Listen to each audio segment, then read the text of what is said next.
ওই পুরন বিমান বাংলাদেশের অব্যবহৃত চাকাগুলো ইউএস বাংলা এয়ারলাইন্স কি করবে? ইউএস বাংলা এয়ারলাইন্স কি তাদের ওই পুরন চাকাগুলো ব্যবহার করে? একটা খুব অদ্ভুত ঘটনা আপনাদের সঙ্গে শেয়ার করি। একটা হট টপিক ছিল নিউজের, সেটা হচ্ছে বিমান বাংলাদেশ এয়ারলাইন্সের 10টি চাকা চুরি হয়ে যায়। এই 10টি চাকা কোথায় যায়, কিভাবে যায়, এটা কেউ বলতে পারছিল না। 16 আগস্ট সন্ধ্যা 6টায় বিমান বাংলাদেশ এয়ারলাইন্স কর্তৃপক্ষ জানতে পারে তাদের ওয়্যারহাউস শেডে যে চাকাগুলো ছিল তার থেকে 10টি চাকা চুরি হয়ে যায়। তো এত বড় একটা ঘটনা মিডিয়াতে বা গণমাধ্যমে আসে, প্রকাশিত হয় 20 তারিখে। তো পরে অনুসন্ধান করে জানা যায় বা তারা ইনভেস্টিগেট করে, ম্যাটেরিয়াল ম্যানেজমেন্টের সুপারভাইজার যিনি ছিলেন এবং স্টোর কিপার যিনি ছিলেন তাকে জিজ্ঞাসাবাদ করে যেটা জানা যায়, এই চাকাগুলো একটা বেসরকারি এয়ারলাইন্স কোম্পানির কাছে দিয়ে দেয়।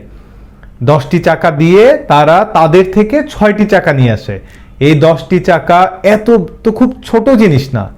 ওয়্যারহাউস শেড থেকে তাদের কাছে যাওয়া, তাদের থেকে 6টি চাকা আসা, এটা অবশ্যই পুরো দেশের ম্যাক্সিমাম এলাকা যেখানে সিসিটিভি কভার্ড, সেইখানে বিমান বাংলাদেশ এয়ারলাইন্সের ওয়্যারহাউস শেড থেকে 10টি চাকা গায়েব। সেটা জানা যায় কবে? 16 তারিখে তারা জানে এবং মিডিয়াতে আসে কবে? 20 তারিখে। জিনিসটা আসলেই খুবই অদ্ভুত এবং কেমন যেন আর কি একটা ব্যাপার।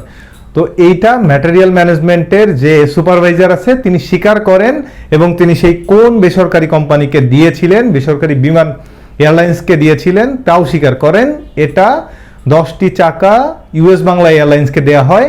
ইউএস বাংলা থেকে 6টি চাকা আবার পুনরায় নিয়ে এসে বিমান বাংলাদেশ এয়ারলাইন্সের ওয়্যারহাউস শেডে রাখা হয়।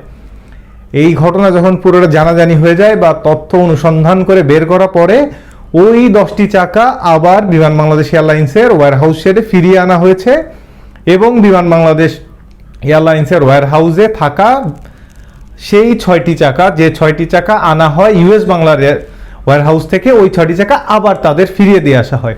তো এইখানে দুইটি ইন্টারেস্টিং ফ্যাক্ট আছে।